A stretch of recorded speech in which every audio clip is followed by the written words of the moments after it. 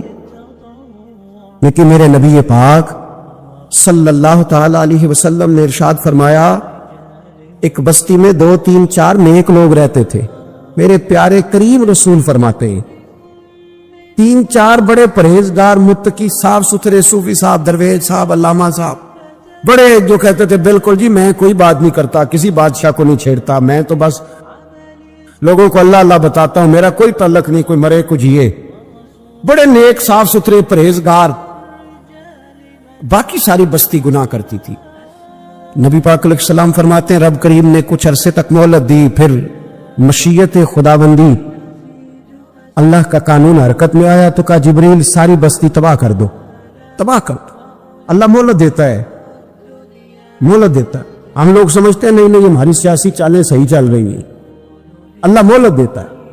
رب کریم نے فرمایا جبریل انہیں تباہ کر دو، تو حضرت جبریل امین علیہ السلام نے عرض کی مولا وہاں تو تیرے 3 4 بڑے نیک بندے بھی رہتے ہیں، بڑے پرہیزگار، سچ بولنے والے، دیانتداری والے، حاجی صاحب، نمازی صاحب، صوفی صاحب، پیر صاحب، بڑے خوبصورت، ان کا کیا کریں؟ میرے محبوب پاک علیہ السلام فرماتے ہیں رب کریم نے فرمایا سب سے پہلے انہیں تباہ کرنا، سب سے پہلے انہیں سب سے پہلے، اور الٹ دو بستی، پہلے ان کا نمبر لگاؤ۔ یا اللہ ان کی کیا غلطی ہے؟ تو غلطی سن لے، غلطی یہ ہے کہ انہوں نے 2 صفتیں پیدا کی ہیں، اگلی 2 پیدا کیوں نہیں کی؟ الا الذین آمنوا وعملوا الصالحات، پر روک کیوں گئے، آگے کیوں نہیں بڑھے؟ اللہ کریم نے فرمایا جبریل دیکھو نا، میری نافرمانی ہوتی رہی اور ان کے چہرے پر کبھی شکن تک نہیں آیا، لوگ میرا قانون توڑتے رہے، انہیں کبھی برا ہی نہیں لگا، گناہ دیکھ کر کبھی خیال ہی نہیں آیا بدلنے کا۔ میرے بھائی امت مسلمہ اپنے لیے تو آئی نہیں دنیا میں، نبی پاک کی اس لیے تھوڑے آئے تھے کہ پیسے کمائیں، دنیا داری کریں، جھوٹ سچ ماریں اور رخصت ہو جائیں، بچے پیدا کریں۔ یہ کام تو ہندو سکھ بدھ مت سارے کر رہے ہیں، تو فقط اس کام کے لیے تھوڑی آیا ہے۔ کنتم خیر امت اخرجت للناس، اللہ فرماتے ہیں میرے محبوب کے غلاموں تم بہترین امت ہو، میں نے تمہیں امتوں کے بھلے کے لیے پیدا فرمایا ہے، تمہیں لوگوں کی امامت کے لیے دنیا میں بھیجا ہے۔ اے نوجوان مسلم کبھی یہ تدبر بھی کیا تو نے؟ وہ کون سا گردو ہے جس کا ہے تو ایک ٹوٹا ہوا تارا؟ تم نے کبھی سوچا ہے تو کیا ہے؟ پتہ ہے تجھے؟ روزی کماؤ، روٹی کماؤ اور اب تو بہت سارے لوگ جھوٹ کی دنیا میں زندہ ہیں، جھوٹ بولتے ہیں اپنے آپ کے ساتھ بھی، دائیں بائیں فراڈ کر رہے ہیں اپنی ذات کے ساتھ، خول بنا لیا اس میں بند ہو گئے، باہر ہی نہیں نکلے۔ اپنے ملک کی سوچو، اپنی بات کرو۔ علامہ اقبال نے پتہ کیا کہا تھا؟ اقبال نے، یہ سنو، جو لوگ کہتے ہیں پہلے پاکستان، برما کے مسلمان بعد میں کشمیر کے مسلمان پہلے سنو اقبال کیا کہتے ہیں۔ اقبال کہنے لگے ان تازہ خداؤں میں بڑا سب سے وطن ہے، ان تازہ خداؤں میں بڑا کون ہے؟ وطن کی محبت ایمان کا حصہ، اس میں شک نہیں، لیکن اگر اسلام سے پہلے وطن آ گیا تو اقبال کہتے ہیں ان تازہ خداؤں میں بڑا سب سے وطن ہے، اور جو پیرہن اس کا ہے وہ مذہب کا کفن ہے۔ فرماتے ہیں جو وطن اوڑھ لیتا ہے اس نے اپنے مذہب کو دفن کر دیا۔ سب سے پہلے پاکستان نہیں، سب سے پہلے رسول اللہ کا دین ہے، سب سے پہلے قرآن ہے، سب سے پہلے نبی پاک کا فرمان ہے، سب سے پہلے امت مسلمہ ہے۔ ان تازہ خداؤں میں بڑا سب سے وطن ہے، جو پیرہن اس کا ہے وہ مذہب کا کفن ہے۔ اور اقبال کہنے لگے قوم مذہب سے ہے، مذہب جو نہیں تم بھی نہیں۔ قوم مذہب سے ہے، مذہب جو نہیں، تو نہیں سمجھ آ رہی ہے آپ کو میری بات؟ قوم کس سے ہے؟ پاکستانی ہونے سے، پنجابی ہونے سے، سندھی بلوچی پٹھان ہونے سے نہ، قوم مذہب سے ہے، اور مذہب جو نہیں تم بھی نہیں۔ یہ کیسے ہو سکتا ہے کہ مذہب نہ اور بندہ زندہ رہے؟ یہ کیسے ہو سکتا ہے؟ بھائی کافر میں اصل میں میں جاگ ہی نہیں رہا، میں جاگتا ہی نہیں، میں جیب کی سوچتا ہوں، مسجد کی سوچتا ہوں، خانقاہ کی سوچتا ہوں، مدرسے کی سوچتا ہوں، دکان کی، سارا دن تو اس چکر میں لگا رہتا ہوں لوگوں کو ثابت کرنے میں کہ میں صحیح ہوں باقی غلط ہے۔ میں تو اپنی ذات کے خول سے اٹھ ہی نہیں رہا، اور مجھے یہ اندازہ نہیں کہ لیبیا سارا کٹ گیا، مصر کے ٹکڑے ٹکڑے ہو گئے، مجھے پتہ ہی نہیں کہ شام، جس کے بارے میں میرے نبی پاک علیہ السلام نے فرمایا مکے اور مدینے کے بعد اللہ نے سب سے زیادہ برکتیں ملک کے شام میں رکھی ہے، اور حضور نے فرمایا جس نے ہجرت کرنی ہو وہ شام جائے۔ اتنا اعلیٰ ملک سارا کٹ گیا، 4-4 ہزار لوگ ایک ایک دن میں قتل ہو گئے، اور میرا گھر آباد ہے نا، کوئی حرج نہیں، وہ کٹتے ہیں تو وہ دور ہیں، کٹتے رہے۔ فلسطین میں ہمارے یہاں معراج کی محفلیں بڑی جم کے ہوتی ہے، سارے لوگ پڑھتے ہیں سبحان الذی اسریٰ بعبدہ لیلا من المسجد الحرام الی المسجد الاقصی۔ انہیں پوچھو روز قرآن مجید میں مسجد اقصی کا نام لینے والوں تو مسجد اقصی کہتے ہو تو تمہیں اللہ کتنی نیکیاں عطا کرتا ہے، بتاؤ تو صحیح مسجد اقصی کدھر ہے؟ اور اب تو میری طرح کے مولوی یاد ہی حدیث سناتے ہیں، کہتے ہیں مسجد نبی میں ایک نماز پڑھو تو 50,000 کا ثواب، حرم شریف میں پڑھو تو 1,00,000 کا ثواب۔ مولانا حدیث یہاں سے شروع نہیں ہوتی، کھولو تو صحیح کنز المال، پڑھو مسند امام احمد بن حنبل، حدیث تو یہاں سے شروع ہوتی ہے۔ میرے نبی پاک نے فرمایا مسجد اقصی میں جس نے ایک نماز پڑھی 25,000 کا ثواب، اور میری مسجد میں جس نے ایک نماز پڑھی 50,000 کا ثواب، اور اللہ کے گھر بیت اللہ جس نے پڑھی 1,00,000 کا ثواب۔ مسجد اقصی کا تو ذکر ہی چھوڑ گیا ہے، کیوں؟ وہ مسجد جس کی طرف منہ کر کے 15 سال میرے نبی پاک نے نماز ادا کی۔ کس نے؟ بولیے گا 15 سال تک، 2 ہجری میں 13 سال مکے میں، 2 سال مدینے میں، مسجد اقصی کی طرف جدھر منہ کر کے تیرے اور میرے رسول نماز پڑھتے رہے۔ آج وہ مسجد یہودی کے قبضے میں ہے، کئی کے جمعے تالا رہتا ہے، وہاں نماز نہیں پڑھنے دی جاتی۔ مجھے کیا لگے اس بات سے؟ میری مسجد میں تھوڑی لگا ہوا ہے۔ ایسی ہوا چلی ہے کہ ہر شخص سوچتا ہے تمام شہر جلے بس ایک میرا گھر نہ جلے۔ بھائی یہ وہ دور ہے جس دور میں ذرا سی بھی کسی شخص کو تکلیف ہوتی ہے تو عالمی میڈیا پہ بات جاتی ہے، موبائل جیبوں میں فوراً تصویریں کیش ہوتی ہیں۔ میں اور آپ، ہمارا اس قوم سے تعلق ہے جس قوم کے بچے کٹ گئے، ذبح ہو گئے، عورتوں کے پستان کاٹ کے برما کے بدھوں نے ان کے کباب بنا کے کھا لیے، چھوٹے چھوٹے بچوں کی لاشیں انہوں نے لٹکا ڈالی۔ اور یہاں میں حکومت کی کیا بات کروں، یہاں کسی سیاستدان کو مکھی کاٹ جائے تو ہمارے پھٹے آباد ہو جاتے ہیں بحث کرنے کے لیے۔ ہمارے اپنے لوگ، عام آدمی نہیں بات کرتا، عام آدمی نہیں نکلتا، عام شخص کو فکر ختم ہو گئی. وہاں میری بھائی سب سے بڑھ کر بہترین مسجد کے خطیب امام حسین تھے. مسجد نبوی سے بڑی بھی کوئی مسجد ہوگی جس منبر پر رسول پاک بیٹھ کے خطبہ دیا کرتے تھے, اور میرے مصطفیٰ کے آستانے سے بڑا بھی کوئی آستانہ ہوگا جس کی سجادگی امام حسین کے پاس تھی. کہتے ہیں ہمارا کیا تعلق, ہمیں کیا لگے, جو مرضی ہوتا پھرے. امام علی مقام آرام سے مسجد نبوی میں بیٹھے تھے. زمانہ پوری دنیا سے جاتا تھا, ہاتھ چومتا تھا, قدموں میں بیٹھتا تھا. اتنے بڑی عظمت والی بھی کوئی شخصیت ہوگی جس کے رگوں میں رسول اللہ کا خون دوڑتا ہے, جس سے حضور اپنی زبان مبارک اس طرح وہ چوسا کرتے تھے جیسے عرب کے لوگ پیاس کے عالم میں کھجور چوسا کرتے تھے. اتنا بڑا بھی کچھ شخص تھا, لیکن جب دین پہ کڑا وقت آیا تو حسین نے مسجد کی خطابت نہیں بچائی, آستانہ نہیں بچایا. امام علی مقام نے کہا کوفہ لٹتا ہے تو لٹتا رہے, دمشق میں فساد ہوتا ہے تو ہوتا رہے, وہ ملک کے شام کی بچیاں رو رہی ہیں تو روتی رہیں کہ ہم پہ یزید قابض ہو گیا, میری مسجد آباد ہے, کافی ہے نا. امام حسین نکلے اور نکل کے کہنے لگے جنت البقیع والی جگہ پہ کھڑے ہو کے, یا رسول اللہ میں جا رہا ہوں اور آپ کے لیے جا رہا ہوں, اس لیے کہ مجھے اس شام کو بچانا ہے جس شام میں رسول اللہ کا کلمہ پڑھنے والے لوگ بستے ہیں. مجھے کوفہ, دمشق, مصر کے لوگوں کو بچانا ہے. نانا تیرے کرم کے خزینے کی خیر ہو, میں جا رہا ہوں تیرے مدینے کی خیر ہو. نکل کھڑے ہوئے امام علی مقام, میدان میں نکلے. کس کے خلاف بولے؟ کون تھا یزید؟ مسلمان تھا. اس وقت تک تو سب نے مسلمان لکھا ہے, جس نے کافر کہا شہادت امام حسین کے بعد کہا. جرم کیا تھا؟ میری گردن جھک جاتی ہے جب میں یہ بات کرتا ہوں, ایمانداری سے کہہ رہا ہوں, جوش خطابت نہیں. میری گردن جھکتی ہے جب میں یہ لفظ ادا کرتا ہوں. امام علی مقام اس شخص کے خلاف نکلے. سارے خطبے امام حسین کے پڑھ کے دیکھو. امام حسین نے فرمایا یزید شرابی ہے.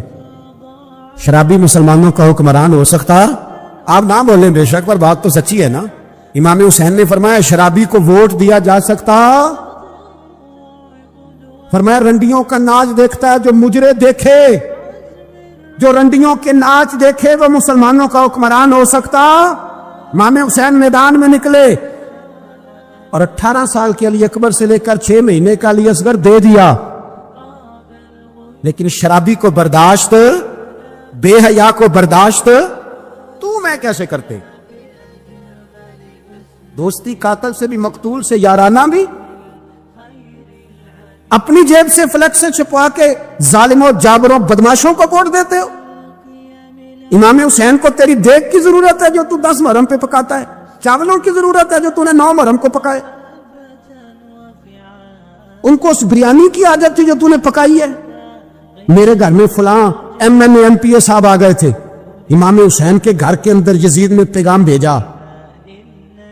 اس نے کہا جیسے کہو گے کر لوں گا, جتنے پیسے کہو گے دے دوں گا, جتنی مسجدیں کہو گے بنوا دوں گا, جتنے ادارے کہو گے تعمیر ہو جائے, مجھے نہ چھیڑو.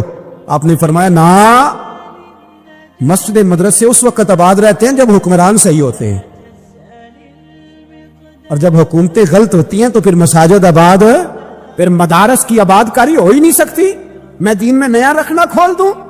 امام علی مقام کھڑے ہوئے, پر میں کیا کروں؟ حکومت کیا کروں؟ حکومت سے کیا کہوں؟ اگر میری ملت کے اپنے جوان کے موبائل میں رنڈیوں کا ناچ ہو تو 10 محرم کو تو امام حسین کربلا میں تڑپ جاتے ہوں گے. اگر 9-10 محرم کو جو نکلا امام علی مقام کی بات کرنے کے لیے, وہ نوجوان اگر سگریٹ کا, شراب کا, بدماشی کا عادی ہو تو حضرت علی اصغر کہیں گے نا میری قربانی کا کیا بنا؟ وہ تو نکلے تھے اریانی اور فحاشی کے خلاف. اور اگر ملت کا جوان روز چوک میں کھڑے ہو کے لڑکیوں کو تاڑتا ہو تو حضرت علی اکبر تو اپنی قبر میں روتے ہوں گے کہ یہ اس قوم کے لیے جان دے دی جو آج جزیدی طریقوں پہ عمل کر رہی ہے, جو ساری رات گند دیکھ کے سوتی ہے, جو ساری رات بے حیائی, فحاشی اور اریانی میں لگی رہتی ہے.